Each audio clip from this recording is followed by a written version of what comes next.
बोल सकते हैं।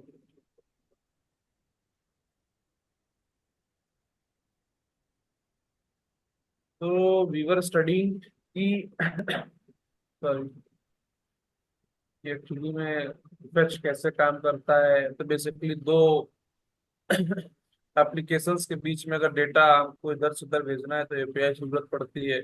इधर से उधर का मतलब ये कि from one system to another and another to first one, यानी कि टू एंड फ्रो मोशन अगर डेटा का हमको करवाना है बार बार, तो we need something that can be use, मतलब जिसको आप जो लगातार यूज कर सको और जो सारा का सारा डेटा यूज कर सके, मतलब आपको इधर से उधर भेज सके।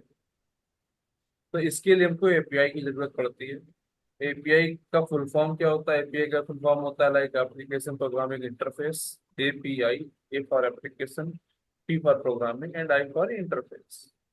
फिर होता क्या है कि मतलब इससे एक तरफ से दूसरी तरफ कर सकते हो। एपीआई के डिफरेंट टाइप्स होते हैं। हम लोगों ने रेस्ट एपीआई के बारे में पढ़ा, फिर एक होता है ग्राफ क्यूएल, फिर SOAP, and these are like थोड़ी एडवांस हो जाते हैं। ग्राफ क्यूएल वगैरह तो काफी एडवांस चल रहा है अभी, लेकिन REST API is also like मतलब very reliable and very very scalable. Okay, तो एक फिल्म की स्टोरी से देखा था, ऐसे डॉग वगैरह जा रहे थे तो फैच यहाँ पे हुआ, इसको सारा का सारा मिल गया। ठीक है, बड़ी चीजें देखी। फैच का सिंटेक्स क्या होता है? फैच मतलब एक्टिव का रिप्लेसमेंट है, जो कि एक्टिव के पास मतलब सर्विस वर्कर पे उतना ज्यादा मतलब सर्विस वर्कर ये काम नहीं कर पाता था फर्स्ट चार, that's why we are using now fetch. Fetch का सिंटेक्स पता चला है कि फैच में फर्स्ट एक यूआरएल लेते हैं, एक लिंक लेते हैं जिससे कि हमें डेटा निकालना होता है। सेकेंड वन इज कि यहाँ पर एक मेथड लेते हैं, हेडर्स लेते हैं, मोड एंड कैश। फिर देन ये सारा का सारा उसको रिजॉल्व करते हैं। तो हम लोगों को मेथड के बारे में पता लग गया था। मेथड बेसिकली गेट होता है, पोस्ट होता है, डिलीट होता है, पुट होता है। और बेसिकली आप चार तरीके का ऑपरेशन ही करना चाहते हो किसी भी फाइल के साथ। या तो आप उसको एक फाइल को क्रिएट करना चाहते हो, या तो आप उस फाइल को पढ़ना चाहते हो। या तो आप बनाओगे भाई, या तो पढ़ोगे। अगर बनी हुई है तो उसको अपडेट करोगे, अगर उसमें कोई दिक्कत है तो। अपडेट करने के बाद भी अगर आपको लग रहा है कि कुछ नहीं करना, मतलब डिलीट करके रखना है, छुपाना चाहते हो डिलीट करो, तो आप मेजरली आप खुद ही सोच लो कि there are only four kind of operation that you can only perform, right? First is create, second one is read, third one is update, and fourth one is delete। फिर हम लोगों ने मतलब ये मेथड के बारे में पता था, ये एक सिंटेक्स था, सिंटेक्स कैसे और कैसे काम करता है ये देखेंगे। फिर हम लोग ऐसे ऐसे वर्ड्स होंगे, जेसन, जेसन में एक फॉर्मेट होता है जिससे कि डेटा आता है, गेट, पोस्ट, रिस्पॉन्स, रिक्वेस्ट। जो आंसर यहाँ पर भेजता है, जैसे कि जो आंसर यहाँ से मिल रहा है हमको, that is our response. Because इसको रिस्पॉन्स मिल रहा है उसको रिस्पॉन्स लिखते हैं, जो हमने भेजा उसको रिक्वेस्ट बोलते हैं कि we are making a request, क्योंकि आप बोल रहे हो दूसरे वाले इस वाले लिंक से कि हमारे लिए ये वाली रिसोर्स लेकर के आओ, राइट? तो इस वाले जब ऐसे करके मारते हैं तो इसको बोलते हैं रिक्वेस्ट, और जो रिक्वेस्ट के बदले आंसर मिलता है उसको बोलते हैं response. Very similar, very straight forward. फिर अगली चीज रेस्ट एपीआई होती क्या है? तो रेस्ट का बेसिकली मतलब होता है representational state state transfer. Okay, तो इसमें है जो रेस्ट एपीआई कैसे काम करती है, इसका एक प्रोटोकॉल होता है। ये एचटीटीपी एचटीटीपीएस प्रोटोकॉल फॉलो करती है। एचटीटीपी क्या होता है? Hyper text transfer protocol. Basically जैसे एग्जांपल दिए थे कि इसमें मतलब आप देख सकते हो कि आपको कोई भी चीज भेजनी है, जैसे आप जेसन एक्सएमएल वगैरह भेजना चाहते हो, you can send from one one one platform to another platform through HTTP protocol. जैसे कि आजकल कोई भी साइट वगैरह आप देख लोगे तो उसके ऊपर एचटीटीपीएस लिखा होता है, that means hyper text transfer protocol, and that is secure. ये वाला लोकली काम करता है, दैट मीन्स सिक्योर ज्यादा नहीं होता है। इसको this is more vulnerable to the attacks की जो फॉरेन बॉडीज कर सकती हैं। बट और एचटीटीपीएस वाले में एसएसएल सर्टिफिकेशन वगैरह हो जाता है, तो that is much more advance. Okay, so फिर यही यूआरएल्स एक्सएमएल तो हमने सब भी कर लिया।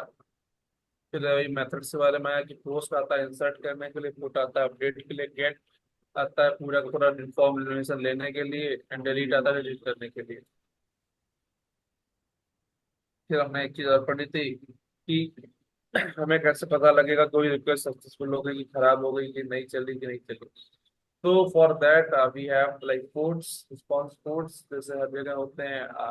आप यू कैन फिगर आउट कि किसी भी, अगर आप शिप में ट्रेवल करोगे तो शिप के कैप्टन के पास कोई ना कोई आ, मतलब सिग्नल भेजता है वो किसी ना किसी को। सिमिलरली फॉर अगर आप देखो तो हमारे आर्मी वगैरह या एयरफोर्स या पायलट्स के पास भी होता है, सिमिलरली हमारे पास भी होता है। One is one access that is informational codes, कि यहाँ से जो अगर कोई इंफॉर्मेशन अगर इधर से उधर भेजी गई है तो 100 के फॉर्म में रिस्पॉन्स देंगे। जैसा देखा था 200 फॉर सक्सेसफुल कोड्स, 300 जिसके कोड 3 से शुरू होते हैं वो रिडायरेक्शन कोड्स होते हैं, 4 से शुरू होते हैं तो मतलब क्लाइंट साइड एरर है, क्योंकि एरर दो साइड आ सकती है। One is from client side that means user, जैसे कि हम लोग ये देख रहे हैं, एंड इसका कहीं कोड चल रहा है जो हमें ये दिखा रहा है, तो दैट इज सर्वर साइड, तो उसकी एरर को 5 से रिलेट करते हैं। ओके। अभी एक चीज और जानते हैं, आपने जब ये रिक्वेस्ट मार दी, ठीक है, whenever you are making such a request, तो what you are getting is, because ये पूरा का पूरा चीज लेने में होता है, लगता है टाइम, बिकॉज आप खुद सोचो कि you are fetching data from some other server, so it is a time taking process. Okay, and it is if it is a time taking process, तो भाई अगर आप ये प्रोसेस चलाओगे, तो हम लोगों ने जो स्टार्ट में पढ़ा था कि JavaScript is a single threaded asynchronous language, right. अगर सोचो आप, अगर ये टाइम लेने लगेगा, और फिर तो पूरा का पूरा टाइम पहले इसको डेटा रिलोड नहीं होगा तब तक कोई सिस्टम आगे नहीं बढ़ेगा, क्योंकि वो सिंगल थ्रेड है, मतलब उसमें एक ही थ्रेड, मतलब एक ही आपके पास जाने का रास्ता है, राइट। तो अगर इसी को अगर पूरा का पूरा टाइम देंगे तो नीचे वाले एग्जीक्यूट नहीं होंगे, तो हमारा कोड बहुत टाइम लेगा बंद चलने में, है ना। तो उसका सोल्यूशन क्या था, वी यूज की एसिंक्रोनस, कि वो क्या करता है कि इट जस्ट, मतलब इसके आगे एसिंग एक कीवर्ड लिख दिया जाता है, तो ये क्या करता है कि ये इसको जो डाल देता है होल्ड पर, ठीक है। होल्ड पर कैसे डालता है, उस टर्म को कहते हैं प्रॉमिस। ये इस कह देता है कि आई प्रॉमिस यू, वो जैसे कि हम लोग प्रॉमिस करते हैं कि I promise you that I will deliver this kind of information. Okay, you can, ये आप इसके ऊपर रिलाई कर सकते हो, ठीक है, कि मैं कुछ ना कुछ तो दूंगा। प्रॉमिस में क्या आएगा वो बाद में देखेंगे, लेकिन इस पूरे टाइम स्पेन को बचाने के लिए व्हाट दे डू इज कि ऐसे रिक्वेस्ट उन्होंने मारी, मारने के बाद है जो इसी रिक्वेस्ट वाला ये फेच बोलता है कि भाई आई बिलीव ऑन यू, मुझे आपके ऊपर ट्रस्ट है, मैं आपको रिस्पॉन्स दूंगा, ठीक है। तो कोड क्या कहता है, जो कोड में और बाई लाइंस ऊपर भी लिखी इसके नीचे भी लिखी, वो कहता है ओके फाइन, आप अपनी कंप्यूटेशन एक अलग जगह पर करो कोने में बैठ करके, तब तक मैं और लोगों से मिलाता हूँ, मतलब और सारी चीजें प्रोसेस कर देता हूँ। तो जितनी भी ऐसी रिक्वेस्ट होती है उसके आगे एसिंग का लग जाता है, जो भी प्रॉमिस देती हैं, तो उन प्रॉमिस, जिसने प्रॉमिस कैश, अब उस प्रॉमिस को रिजॉल्व कैसे करते हैं, मतलब उस प्रॉमिस से हम लोग आंसर रिजल्ट कैसे निकालते हैं, वो प्रॉमिस से रिजल्ट निकलता है डॉट देन लगा कर। किसी भी प्रॉमिस को रिजॉल्व करने का एक तरीका मतलब दो तीन तरीके होते हैं। वन इज एसिंग का वेट लगा करके निकाल लो, कि मान लो आपने उसको आगे कीवर्ड लगा दिया एसिंक्रोनस, और फिर अवेट लगा करके आपने रिस्पॉन्स किया, जब प्रैक्टिस करेंगे तो और आइडिया लगेगा। और दूसरा होता है dot then. Similarly dot then से आपने प्रॉमिस को रिजॉल्व किया, रिजॉल्व करने के बाद आपको रिस्पॉन्स मिलता है, आपने उस रिस्पॉन्स को जेसन फॉर्मेट में बदल दिया, फिर इस वाले रेसन, जो रेसन आपको ये रिस्पॉन्स में जो जेसन मिला ना, आपने जेसन को के अंदर जा करके डेटा निकाला, फिर डेटा को आपने प्रिंट कर दिया, दैट्स इट। ये पूरा इस तरीके काम किया। अब आगे चल के ये इसमें इसको लगातार मल्टीपल, अगर मान लो 10 रिक्वेस्ट आपको मारनी पड़ गई, फिर तो आपकी साइट पे लोड ही नहीं होगी। So for that reason we use async await, कि ये जो प्रॉमिस है ना, इस प्रॉमिस को रिजॉल्व कैसे किया जा सकता है, how can be resolve this kind of promises. So ये सारी की सारी चीजें हमें रिजॉल्व करने के लिए, तो either we can use dot then और we can use async await. तो अभी हम थोड़ा सा एसिंक के बारे में देखेंगे। एसिंक होता क्या है, जैसे कि देखो लिखा हुआ है, ऊपर लिखा हुआ है, JavaScript is single threaded and asynchronous programming language. JavaScript एक single thread asynchronous programming language है, राइट, जो भी मैं बात कर रहा था। सिंगल थ्रेड का मतलब ये होता है कि रास्ता मतलब पतला है, कि केवल एक बंदा ही अंदर इधर से जा रहा है, या तो इधर से जा पा रहा है, उधर से जा पा रहा है। तो जावा स्क्रिप्ट उसी टाइप की लैंग्वेज है। तो अब आपको मान लो कि मल्टीपल इधर से उधर लोग एक साथ ले जाने, तो आपको क्या करना होगा कि 2 से 3 लोगों को साइड में खड़ा कर देना होगा, फिर एक आदमी बीच से निकल जाए। सो वो बीच में जो निकलने के लिए आपको साइड में खड़ा करवाना होगा ना, वो करवाता है ये एसिंक्रोनस चीज। समझे? यहाँ तक क्लियर है आपको? जी जी। ठीक है, ठीक। अब एसिंक्रोनस प्रोग्रामिंग लैंग्वेज तो बंद, अभी इसमें क्या हुआ, एक थ्रेड है। अब आप चाह रहे हो कि भाई यहाँ पर जो कुछ प्रोसेस बहुत टाइम ले रहे हैं, कुछ लोग निकलने में बहुत टाइम ले रहे हैं, मान लो यार इधर बहुत ओल्ड है या थोड़े से हेफ्टी है साइज में, तो क्या कर सकते हैं कि भाई बीच के समय पर यहाँ पर लोग खड़े हुए हैं, आपने बोला कि आप साइड हट जाओ, साइड हटने के लिए क्या है, वो बोल सकते हो एसिंक बोल सकते हो आप। और वो लोग साइड में हट गए और वो है जो बीच से निकल गए। तो मतलब this is very basic concept. Okay. अब इसको एसिंक को यूज कैसे करते हैं, इसके रूल्स क्या होते हैं, वो पढ़ते हैं थोड़ा सा। फिर ये पूरा का पूरा एक साथ पूरा एचटीटीपी पूरा फैच आपको एक मतलब कहते हैं ना, that will then make sense. फिर आपको लगेगा कि ओके फाइन। पहली चीज है सिंक्रोनस वाली, कि सिंक्रोनस क्या होता है। सिंक्रोनस का नाम से ही पता है कि ऐसा प्रोसेस कि एक पहला मतलब आपने L1 शुरू किया, मतलब जैसे मैंने बताया कि if you have two lines of code, L1 followed by L2, then L2 can not begin running until L1 has been finished executing. मतलब सिंक्रोनस का मतलब ये है कि मान लीजिए एक रिले रेस चल रही है। रिले रेस एक सिंक्रोनस रेस का एग्जांपल है, कि आप मान लीजिए 100 मीटर की एक रेस चल रही है, रिले रेस, उसमें सभी लोग 100 100 मीटर दौड़ रहे हैं, 8 लोगों को दौड़नी है। अब जिसकी पहले बैटन इस बंदे के पास होगी, फिर इस बंदे के पास होगी, फिर इस बंदे के पास होगी, फिर इस बंदे के पास होगी, राइट। तो ये बैटन जब यहाँ से यहाँ जाएगी, यहाँ से यहाँ जाएगी, यहाँ से यहाँ जाएगी, तो ये किसी ना किसी पहले इस वाले के पास सीधे नहीं जा सकती। क्यों नहीं जा सकती? क्योंकि जब तक ये बैटन पास ही नहीं करेगा, ये जाएगा कैसे आगे? तो रूल्स ही नहीं है। सो सिंक्रोनस उसी तरीके होता है कि एक L1 लाइन का कोड लिखा है, इसके बाद L2 लाइन का कोड लिखा है, तो L2 सीधे नहीं चल जाएगा। पहले L1 चलाना पड़ेगा, फिर जब तक L1 खत्म नहीं हो जाएगा पूरा, तब तक L2 नहीं चल सकता। ये तो बड़ी दिक्कत की बात है, बिकॉज अगर ये हमारी जावास्क्रिप्ट में होता, क्योंकि जावास्क्रिप्ट तो सिंगल थ्रेड की लैंग्वेज है और कोई रास्ता भी नहीं है, तो वेट ही करने के अलावा कोई ऑप्शन ही नहीं बचता है। तो इसका इंजीनियर्स ने क्या तोड़ निकाला, दे फिगर्ड आउट कि L1, इस वाले कोड को L1 लिखा, इसको L2 लिखा, उन्होंने बोला कि जब तक L1 चल रहा है तब तक L2 भी चला दे पैरेलली में। इस चीज को करने के लिए दे यूज एसिंक्रोनस प्रोसेस। अब एसिंक्रोनस प्रोग्राम्स में क्या होता है कि 2 लाइन्स ऑफ कोड होते हैं, L1 followed by L2, where L1 schedules some tasks to be run in the future। समझ रहे हो आप? आपने बोला L1 से कि यू टेक टाइम, आपको टाइम अगर मान लीजिए कि पूरा कोड 4 4 सेकंड में आपको रन करने में टाइम लगता है, तो आप क्या करो कि आप 4 सेकंड का टाइम लो, बचे हुए 4 सेकंड में हम तब तक कुछ और काम निपटा लेते हैं।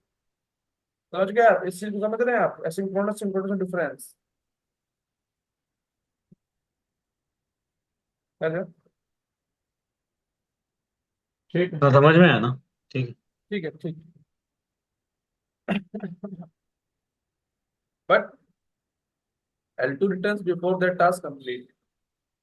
और फ्यूचर में मतलब आपने L1 को कहा कि आप काम करिए, और L2 है जो तब तक दूसरा काम अपना कर रहा है कोने में। L2 ने जब काम खत्म कर लिया, वो L1 के पास गया, L1 से चेक किया, L1 ने कह दिया हाँ भाई मेरा भी हो गया, तो L1 को ऊपर दिखा दिया, L2 को नीचे दिखा दिया।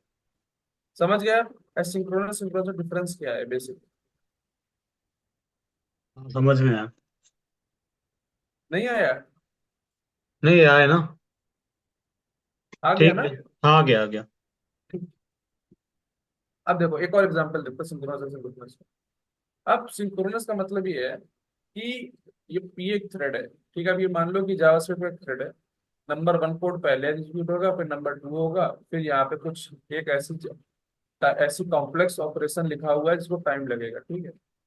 फिर 3 होगा, फिर 4 होगा, राइट।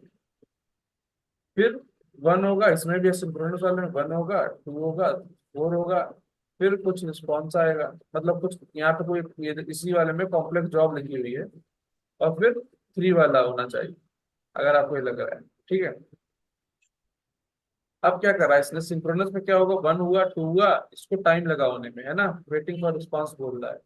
आगे वाली जॉब परफॉर्म ही नहीं हुई, है ना। हम्म।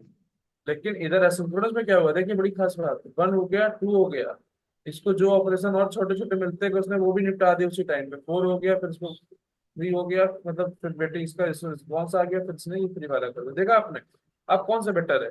ऑब्वियसली इसमें 4 यूनिट्स एसिंक्रोनस। आपके, मतलब इस वाले में फास्टली काम हो गया। देखिए 50 ms दिया हुआ है, इसमें 60 ms दिया हुआ है, आप देख पा रहे हैं इस चीज को हम्म। कि इसको 60 मिली सेकेंड्स लगे, it took only 50 milliseconds. और ये मिली सेकेंड्स अभी लग रहा है कि भाई only 10 millisecond improve, but होता क्या है कि रियल टाइम जब बनता है ना कुछ, तो इट हम्म। टेक, मतलब improves a lot amount of time, जो भी लोडिंग वगैरह का है, तो ये that's why this is preferred and this is used. अब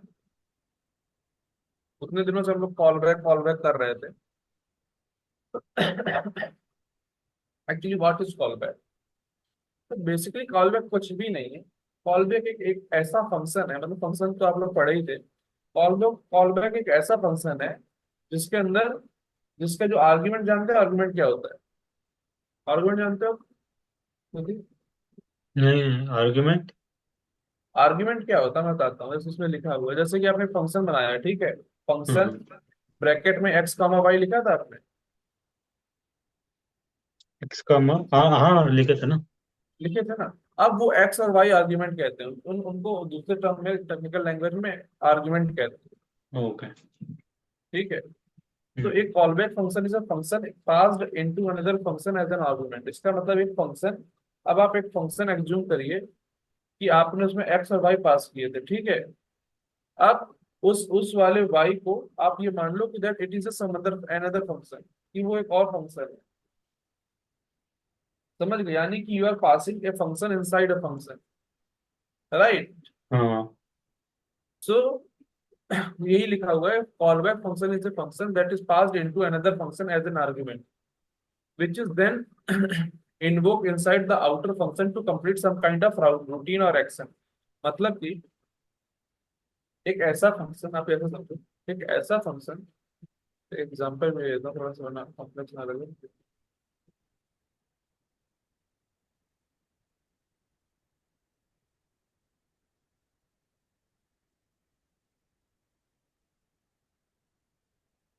ठीक, जैसे कि आपको एग्जांपल दिखाते हैं। आपका एक ही पहला फंक्शन था माई फर्स्ट, ठीक। हम्म। अब इन्होंने क्या किया कि फंक्शन को पास किया, फंक्शन माई सेकंड बना दिया, ठीक। ओके। अब इन्होंने पहले वाले को फंक्शन को कॉल किया, देखिए यू आर पासिंग, मतलब इस वाले फंक्शन में माई फर्स्ट में माई डिस्प्ले डिस्प्लेयर, ये डिस्प्लेयर कहाँ से आ रहा है? ये डिस्प्लेयर कहीं पर उन्होंने बाहर बनाया हुआ है। तो ज्यादा से ज्यादा sequence they are called not in the sequence, they are defined function sequence.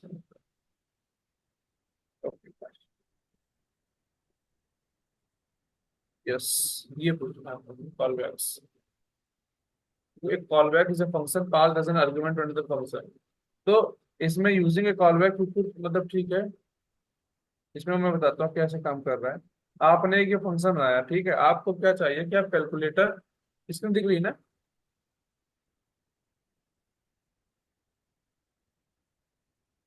है किस दिख रही है?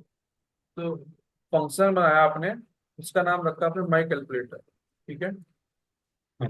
आपने क्या किया, इसमें 3 आर्गुमेंट पास किए, num1, num2 and my call back, ठीक।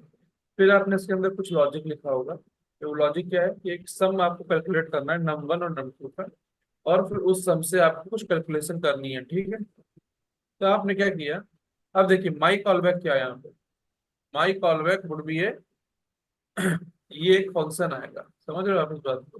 हाँ। ये एक फंक्शन आएगा, माई callback would be a function.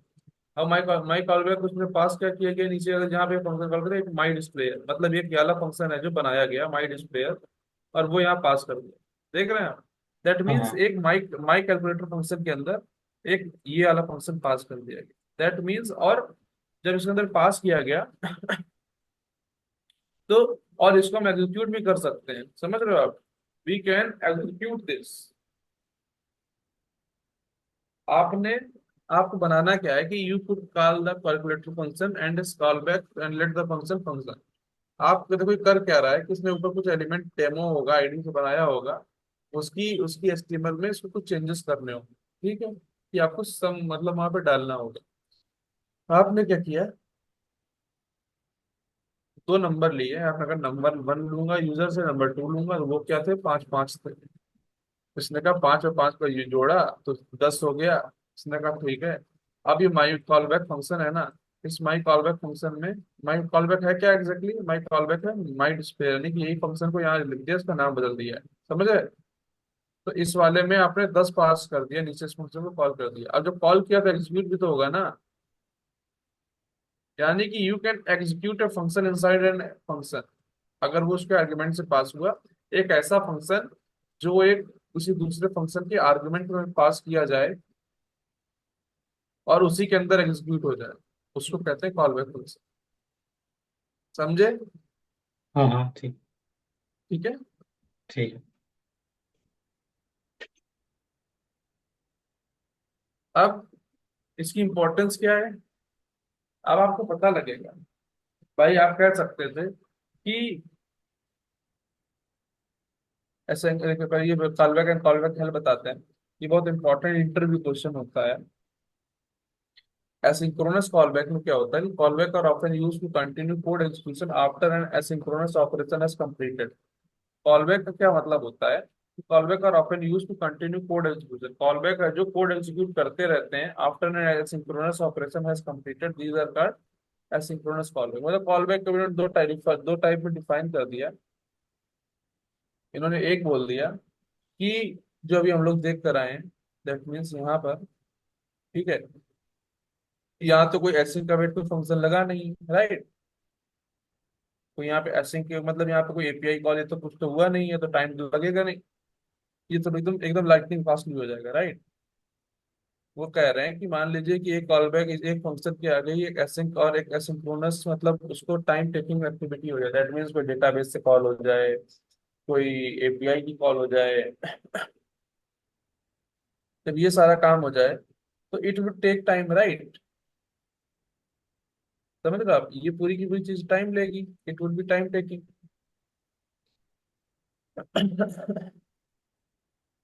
तो इस चीज को टाइम टेकिंग होगी। अब सोचिए कि ये सारा का सारा एसिंक्रोनस हो जाए, अगर इस सारे में एसिंक्रोनस मतलब ऐसे कीवर्ड्स भी लग जाएं जो मतलब जिसमें टाइम लगे बनाने में, एपीआई कॉल्स भी, तो एपीआई कॉल्स वगैरह भी ऐसे एग्जीक्यूट हो सकती है, तो उसको कहते हैं एसिंक्रोनस कॉल बैक। कुछ नहीं है, मतलब ये समझ लीजिए यहाँ पर कुछ फंक्शन थोड़े से और कॉम्प्लेक्स हो जाएं ऐसे समझने के लिए, और वो एक हायर कंप्यूटेशन करने लगे, लाइक फेचिंग एन एपीआई या रीडिंग डेटा फ्रॉम डेटाबेस, ये सारा का सारा अगर काम होने लगे तो obviously it will take time, right.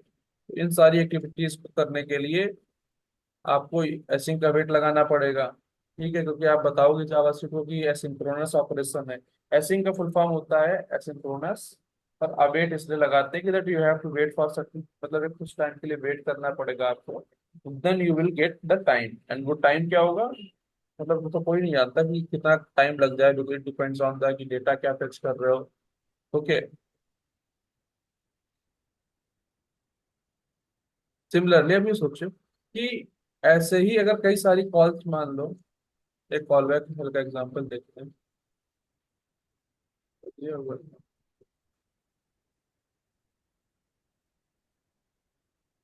तो ये भी देख लीजिए कि कॉल बैक यूज क्यों करते हैं। जैसे कि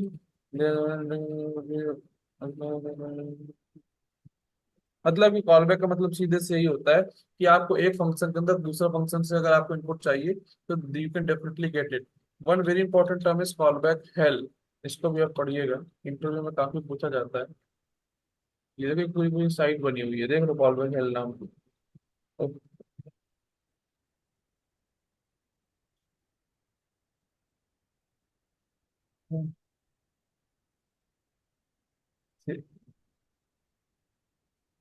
अब ये देखिए, कह रहा है कि एसिंक्रोनस जावास्क्रिप्ट और JavaScript that uses callbacks is hard to get intuitively, मतलब आपको बहुत मुश्किल से समझ में आते हैं। ऑब्वियसली वो जब कोड करोगे आप खुद से तो आपको ज्यादा पता चलेगा एक कोड कैसे लगता है।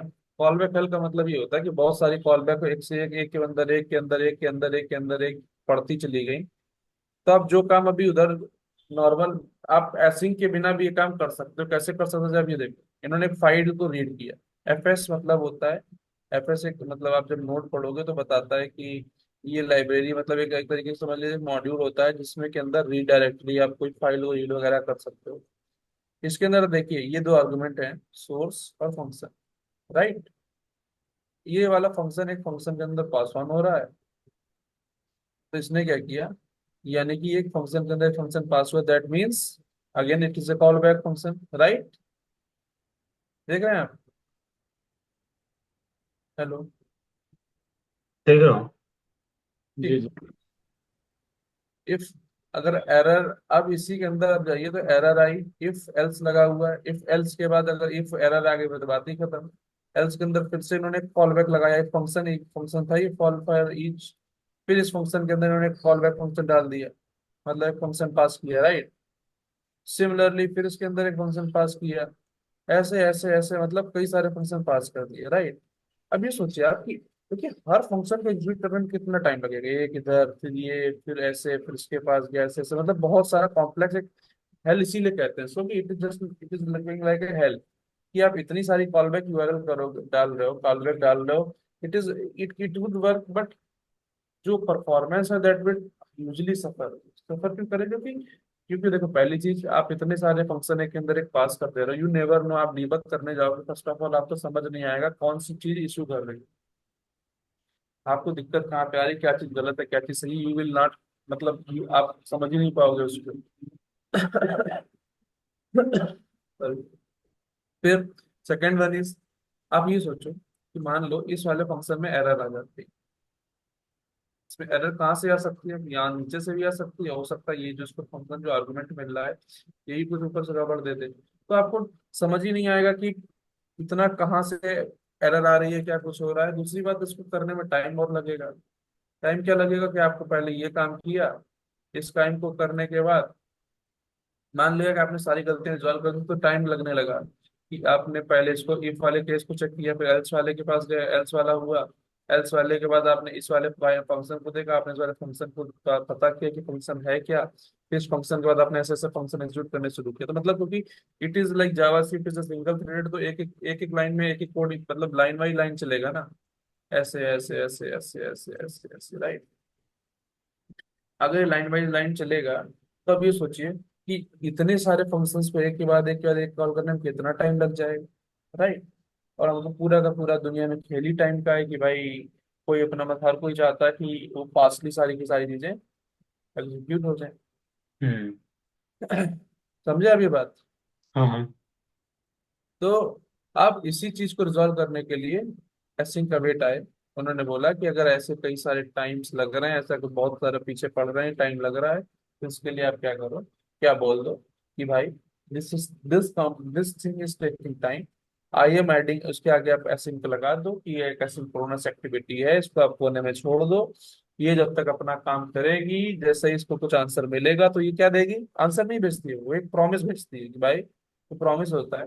अब प्रॉमिस के ऊपर आपके ऊपर होता है, देखो आपने किसी ने आपको प्रॉमिस किया, प्रॉमिस दो ही तरीके का होता है, या तो मतलब एक्सेप्ट होता है, रिजेक्ट होता है ना। आप प्रॉमिस में या तो आपसे कोई बोल दे कि भाई हम आपको 10 चॉकलेट्स देंगे, लेकिन चॉकलेट ना दे तो इसका मतलब प्रॉमिस रिजेक्ट, लेकिन उसने दे दिया तो प्रॉमिस एक्सेप्ट।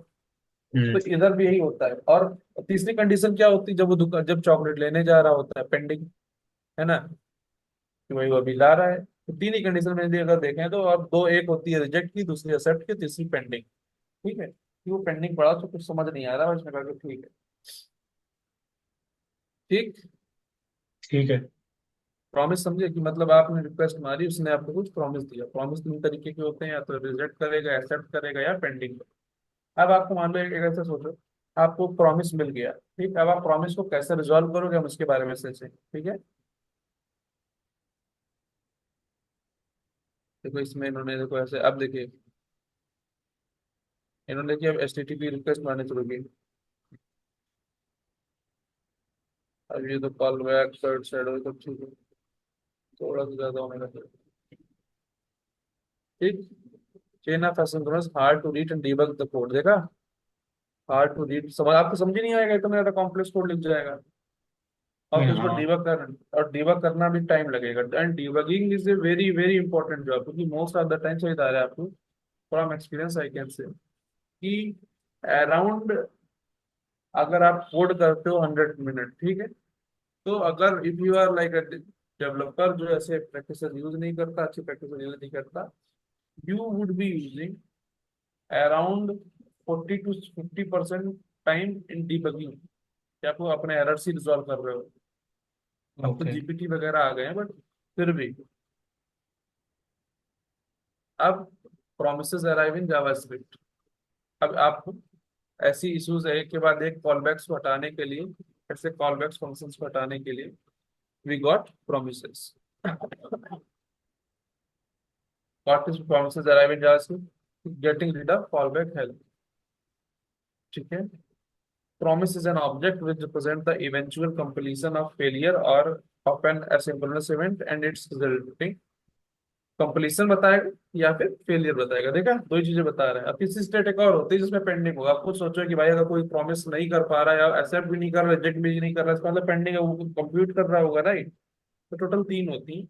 एक कंप्लीशन होता है, इसमें कंप्लीट हो गया।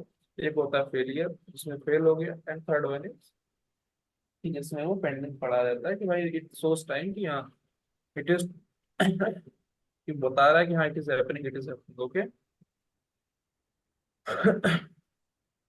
फिर अब प्रॉमिस बनाते कैसे हैं? ये भी बड़ी चीज है। अब प्रॉमिस के लिए आप ऐसे कंस्ट्रक्टर बना करके ऐसे कर सकते हो, यूजर कंस्ट्रक्टर, एग्जीक्यूटर कंस्ट्रक्टर, ये सारा का सारा अब ये जब लूप्स होता है ना, ऑब्जेक्ट ओरिएंटेड प्रोग्रामिंग, जब आप कभी गूगल करिएगा तो you will be definitely getting this things. एक प्रॉमिस को बनाने के लिए कि क्या कर रहे हैं कि we get the constructor and executor function which does the actual work। Executor function पास भी तो ठीक है। मतलब ये ऐसे बैकग्राउंड में काम करता है, आपको भी पता लग जाएगा कि कैसे हो रहा है, लेकिन आपको कीवर्ड सही रहे कि आप यूज कर पाओगे इसको। तो इतना भी इसके लोड लेने की जरूरत नहीं है। देखो तीन स्टेट दिखाई इसमें। Promise is one of the three states. पहला pending, initial state neither fulfilled nor rejected, right. Fulfilled का मतलब भाई सक्सेसफुल हो गया, रिजेक्ट मतलब कुछ हुआ ही नहीं, ऑपरेशन कैंसिल। फिर अब pending promise can either be fulfilled if with the value, rejected with the reason. भाई जब आप चाहते हो कि आपको कोई रिजेक्ट करे किसी भी जगह, पर्सनल लाइफ या कहीं पर भी rejection, you want a reason, right. तो रीजन रिटर्न करता है। Fulfilled with the value, fulfilled with the value का मतलब ये हो गया कि उसको जो आंसर मिला, कितना आंसर मिला, right. When either of these options happen, the associated handlers queued up by a promises then method are called। अब समझे आप? अब इस then की वैल्यू समझे आप? ये लाइन आप हम्म। दो बार पढ़िए। When either of these options happens, the associated handlers queued up by a promises then method are called। एक जब ये प्रॉमिस हैपन होते हैं तो इसको रिजॉल्व करने के आंसर जो निकलता है उसको देन मेथड से कवर करते हैं, राइट। आप यहाँ जाइए, समझे अब ये बात? हाँ। अब ये देखिए, यहाँ से फेच ने एक, अब समझिए आप, यहाँ पे प्रॉमिस रिटर्न हुआ होगा पेज फेच से, और उसको रिजॉल्व करने के लिए देन यूज हुआ था। समझे कि प्रॉमिस आया होगा, अब प्रॉमिस में देन आया होगा, से रिस्पॉन्स अगर देखो, अगर देखो रिजॉल्व हो गया होगा, उसको कंप्लीशन आया होगा स्टेट में, तो ये वाला ऊपर वाला लूप चल जाएगा, ये देन देन वाला। अगर एरर आई होगी तो ये कैच से ही पढ़ लेगा उसको। समझे? कैच इसीलिए लगाते हैं कि अगर कोई एरर आया हो तो इससे पकड़ जाए वो, इस लाइन से, और देन से रिजॉल्व कर दिया। समझे आप? अब ये कोड स्निपेट थोड़ा सा सेंस कर रहा है। हाँ, थोड़ा सा। मतलब कि आपने एक एपीआई ली, आपने उस एपीआई को हिट किया, उस एपीआई के अंदर मेथड में पोस्ट हेडर्स मोड कैश आया, इसने आपको एक प्रॉमिस रिटर्न किया। तो प्रॉमिस कुछ भी हो सकता है, आइदर वो रिजेक्शन होगा या कंप्लीशन होगा, राइट। अब जब रिजेक्शन आएगा तो आप उसको कैश से पकड़ लोगे कि भाई रिजेक्शन का मतलब कोई एरर आई होगी, कंसोल डॉट एरर ऐसे करके दिखा देगा। इधर से पकड़ लोगे एरर वगैरह आई। अगर नहीं सक्सेसफुल हो गया तो आप क्या करोगे, उस प्रॉमिस को रिजॉल्व कैसे करोगे, देन से रिस्पॉन्स, रिस्पॉन्स और Jason data, console log data. समझ गए? यहाँ तक क्लियर है? हाँ, क्लियर है। ठीक। अब देखिए, अब देन में दो आर्गुमेंट्स आते हैं, ठीक है। अब देन कहता है कि टेक्स अप टू आर्गुमेंट्स, इसके अंदर दो अंदर आर्गुमेंट समझ गए ना, आर्गुमेंट मतलब एक्स कमा वाई और कुछ नहीं, बस ऐसे एक टर्म है यूज हो रहा है। ठीक है। टेक्स अप टू आर्गुमेंट, दो आर्गुमेंट लेता है। कॉल बैक फंक्शंस, पहला for the success and failure cases of the promise it returns a promise. जैसे कि आपने ये प्रॉमिस आया, ठीक है, इसके अंदर आपने ऑन फील्ड फील्ड वाला एक ले लिया, और फिर उसके अंदर कॉल बैक दे दिया जो एग्जीक्यूट होगी। मतलब दो आर्गुमेंट में पहला ये रहता है कि वो एग्जीक्यूट मतलब रिस्पॉन्स उसका क्या आ रहा है। ठीक है। हम्म। जैसे कि, और दूसरे वाले में ये बताता है कोई कॉल बैक फंक्शन या कुछ भी पास करा देता है, p dot then on fulfilled या ऑन रिजेक्टेड। ठीक है। Similarly p dot then function के अंदर कोई वैल्यू पास करी, फुलफिल्ड हो गया तो फुलफिल्ड का ये रीजन, रिजेक्शन, मतलब ये एक तरीके का देन में क्या क्या कैसे काम करता है तो वो बता रहे हैं। सिमिलरली कैच, कैच क्या करता है, कैच एरर पकड़ने के लिए क्या करता है, takes only one argument to deal with rejected cases only, it returns a promise. ठीक है। ये भी प्रॉमिस रिटर्न करता है, जिसको हम रिजॉल्व कर लेते हैं रीजन के थ्रू, जब यहाँ पी डॉट कैच करते हैं जैसे आप देखेंगे। पी डॉट देन का मतलब बताता हूँ, इसको कहते हैं चेनिंग। जो आप ये देख रहे हो ना, आप देखोगे तो ये चेन बनती जा रही, dot then dot catch, right. समझ रहे हो, इसको कहते हैं हाँ चेनिंग।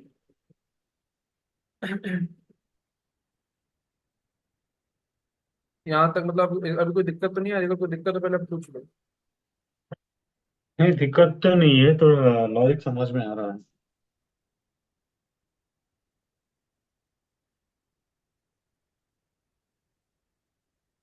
ठीक। अभी देखो ये पूरा का पूरा सिस्टम काम कैसे करता है, ये भी बहुत इंपॉर्टेंट चीज है। डॉट देन, अब देखो अभी तुम प्रॉमिस आया, ये आपको मिल गया था ना, प्रॉमिस कहाँ से मिलेगा, प्रॉमिस आपको मिलेगा उस एपीआई कॉल से। आपने ये हिट करी, आपको एक प्रॉमिस मिल गया, ठीक है। अब प्रॉमिस के साथ कैसे काम करता है वो देखते हैं। प्रॉमिस आया, पेंडिंग पड़ा है, दो चीजें हो सकती हैं, फुलफिल हो सकता है या रिजेक्ट हो सकता है हम्म। ना। भाई आदमी या तो सक्सेसफुल हो गया या फेल होगा। सक्सेसफुल हो गया तो क्या हुआ, डॉट देन लगाया, आपने उस फुलफिलमेंट की कंडीशन को देखा, और फिर है जो कुछ एसिंक ऑपरेशन होगा, मतलब कोई और कॉम्प्लेक्स अगर कैलकुलेशन उसके अंदर चल रही तो वो देख लिया होगा, एसिंक लगा लिया, तो उससे आपको कोई कॉम्प्लेक्स कंडीशन मिल गई। सेकेंड वन इज रिटर्न लगा लिया, फिर आपने है जो उसको एक वैल्यू यहाँ से जो भी इसने सॉल्व किया, उस वाले के अंदर प्रॉमिस के अंदर जाके डॉट देन से आपने पकड़ लिया उसको। समझ रहे हो, हम्म। मतलब ये इंटरनली प्रॉमिस कैसे काम कर रहा है कि फुलफिल हुआ या रिजेक्ट हुआ। फिर इसने वैल्यू रिटर्न करके पेंडिंग में आपने प्रॉमिस में डॉट देन लगा के कैच कर लिया, अगर रिजेक्ट हो गया तो सीधे एरर आ गई। देखा। इसको एक बार दो बार आप देखो कैसे काम कर रहा है, फिर इस वाले को अगर इसमें इस वाले डायग्राम में कोई दिक्कत हो तो बताओ। पहले क्या हुआ, प्रॉमिस आया, प्रॉमिस को अंदर ही देखा कि फुलफिल होगा तो रिजेक्ट होगा, अगर फुलफिल हो रहा है तो अंदर क्या ऐसी कोई कंडीशन लगी हुई है या कुछ ऐसा कुछ हो रहा है, अगर नहीं, अगर हो रहा है मतलब उसको अगर फुलफिल हो गया तो रिटर्न कर देगा, मतलब वो अंदर फिर बाहर जाके आप देन मेथड लगा करके उसको पकड़ करके रिस्पॉन्स दे सकते हो। सिमिलरली रिजेक्ट हो गया, एरर हैंडलिंग करी, आपने एरर देख ली कि क्या एरर आई, आपने एरर दिखा दी यूजर को कि ये एरर आ रही भाई कि यू आर नॉट ऑथेंटिकेटेड, या इंटरनेट इज नॉट कनेक्टेड, ऐसी एरर्स भी आती है लोगों को। जो भी एरर आप चाहिए वो दिखा दी, फिर आपने प्रॉमिस में जा करके कैच करके आंसर दिखा दिया। समझ गया कैसे काम करता है ये, इसको कहते हैं प्रॉमिसेस चेनिंग। या डॉट देन डॉट कैच, मतलब एक चेन बना रहे हो ना, डॉट देन फिर डॉट कैच, हम्म। तो dot then and dot catch का एक, ये पूरा का पूरा यूज केस है आई गेस। ये थ्योरी एक बार खत्म हो गई है, एक बार मैं पूरी रिवाइज कर देता हूँ फिर से, यहाँ पे फैच देखना कैसे काम करता है। ठीक है। फिर फैच होता क्या है, फिर आपको फैच का कोड इसको पता चल गया कि फैच एक आपने हिट करा रिक्वेस्ट, अब रिक्वेस्ट के बाद डॉट देन लगाया, उसका रिस्पॉन्स, रिस्पॉन्स का मतलब जो भी रिस्पॉन्स मिला, फिर आप डॉट देन लगा कर फिर data dot console dot log लगाया, मतलब डेटा को फिर से आप कैसे दिखा सकते हो वो किया, फिर आपने इसमें कैच लगा दिया ताकि कोई एरर आए तो एरर से बच गया। फिर व्हाट इज रेस्ट एपीआई क्या होते हैं, यू डिसाइडेड, लाइक आपने इसको रेस्ट एपीआई के बारे में पढ़ा। और उसके बाद आपने जो, ठीक है, H T T P S protocols क्या होते हैं, वो क्या प्रोटोकॉल फॉलो करते हैं, ठीक है। और वंस, फिर इसके बाद है स्टेट ट्रांसफर की वो आइडेंटिफाई ग्लोबल आईडीज, मतलब इसमें जेसन एक्सएमएल टेस्ट, ये सारे टेक्स्ट, ये सारे सारे इनपुट भेज सकते हैं। फिर आपने थ्रेड ऑपरेशंस क्या होते हैं कि क्रिएट, रीड, अपडेट, डिलीशन, इनको करते कैसे, post, put, get, delete method के बारे में जाना। अच्छा हाँ, एक एक एक चलिए देखिए एचटीटीपी रिस्पॉन्स एग्जांपल और दिखा देता हूँ कि आपने रिक्वेस्ट तो देख ली कि रिक्वेस्ट कैसे दिखती है, ठीक है। अब रिस्पॉन्स कैसे आता है वो देखिए। पहले देखिए, जैसे 200 ओके, ये स्टेटस होता है। 200 इज द कोड जो हम लोग डिस्कस कर रहे थे, and okay is the response. Status का रिस्पॉन्स क्या आता है कि ओके भेज देता है कि ओके। ओके मतलब फाइन। इसके अंदर ये सारे के सारे हेडर्स आते हैं। ये हेडर्स क्या करते हैं, ये हेडर्स ब्राउजर को समझाते हैं कि व्हाट काइंड ऑफ ऑप्टिमाइजेशन और calculation you have to do.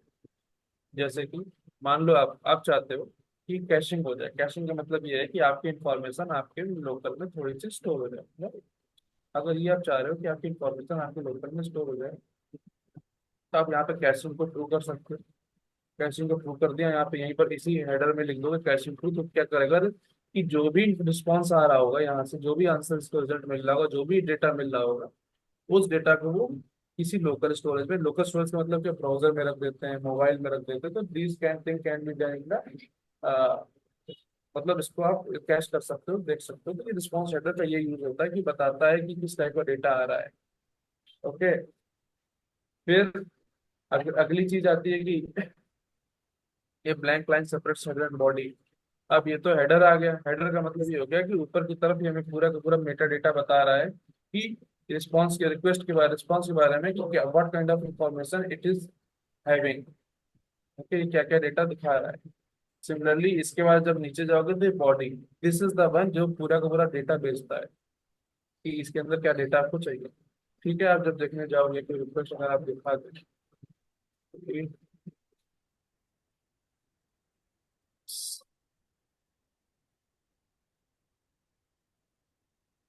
ठीक है, किसी का भी देख लेते हैं, इसका देख लेते हैं।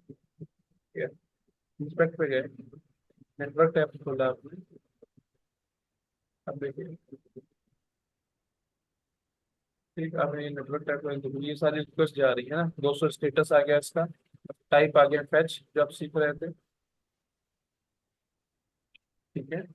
आपने क्या किया, उस प्रोफाइल पे जा करके देखा, तो ठीक है। अब देखो, यूआरएल जो आपने मारी, जिस पर रिक्वेस्ट मारी, एक रिक्वेस्ट मेथड, ठीक है, हेड एक अलग मेथड होता है।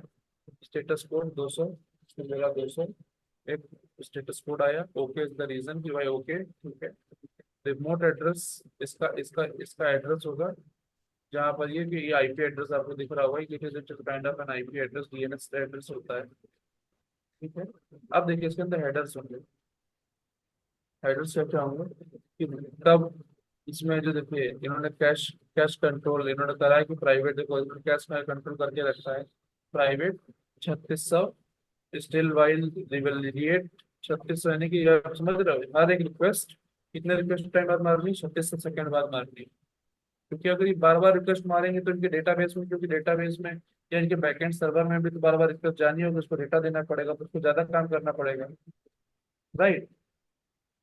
उस चीज को ऑप्टिमाइज करने के लिए व्हाट दे हैव डन, इन्होंने कैशिंग लगा दी कि भाई दिस इज द थिंग,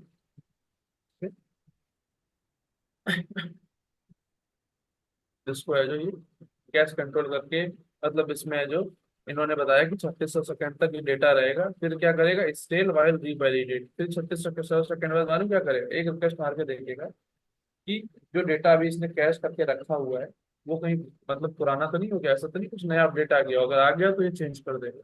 अब देखिए इसके अंदर डेट आता है, टैग एक्सपायर्स टाइम लिख के आ रहा है कि इस टाइम बाद ये एक्सपायर हो जाएगा, ठीक है। मतलब ऐसे ऐसे कई सारे डेटा के रिस्पॉन्स, इस रिक्वेस्ट के बारे में जो रिस्पॉन्स आ रहा है इसके बारे में इंफॉर्मेशन मिलती है इसको ब्राउजर में। आपने क्या क्या रिक्वेस्ट मारी होंगी, क्या क्या आपका टोकन जा रहा होगा, कोई क्लाइंट डेटा वगैरह जा रहा है, फिर इसको रिस्पॉन्स मिल रहा है। अभी आई गेस यहाँ पर दिखा है, देखो देखिए रिस्पॉन्स दिख रहा है, ठीक है। रिस्पॉन्स मतलब बैकएंड ही रिस्पॉन्स भेजा, इज लॉग्ड इन फॉल्स, उसमें लॉग्ड इन नहीं हूँ, ठीक है। यूजर नेम पता ही नहीं क्योंकि लॉग्ड इन है तो नाम भी नहीं पता, टोकन्स भेजे, कुछ टाइम भेजा, पेलोड भेजा, कंट्री नेम भेजा, राइट। तो इस वाली रिक्वेस्ट पर ये रिस्पॉन्स दिया, ये स्टेटस कोड और ये सारा का सारा इंफॉर्मेशन डेटा। पेलोड में आप क्या भेजना चाहते हो ये सब अलग चीजें जब बैकएंड पढ़ेंगे तो देखेंगे। फिर रिस्पॉन्स आप समझे, आप एक चीज रिक्वेस्ट और रिस्पॉन्स कैसे कैसे देखते हैं। हाँ। Okay.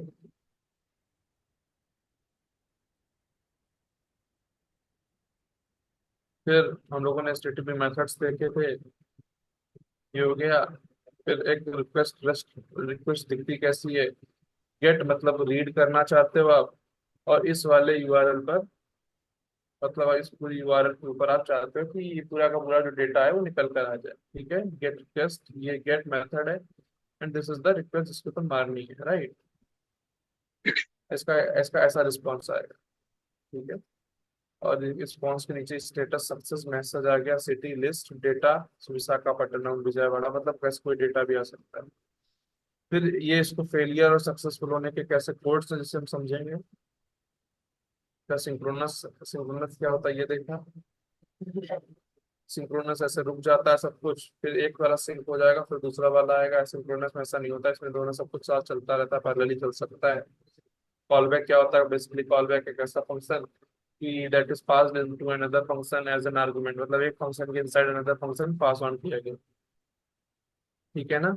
Which is the invoked inside the outer function to complete some kind of routine, मतलब आप फिर उस फंक्शन को आपने जिस फंक्शन के अंदर, मान लीजिए एक फंक्शन ए है और वो फंक्शन बी है, जिसको फंक्शन ए के अंदर पास किया गया, तो फंक्शन ए के अंदर फंक्शन बी पास हुआ, ठीक है।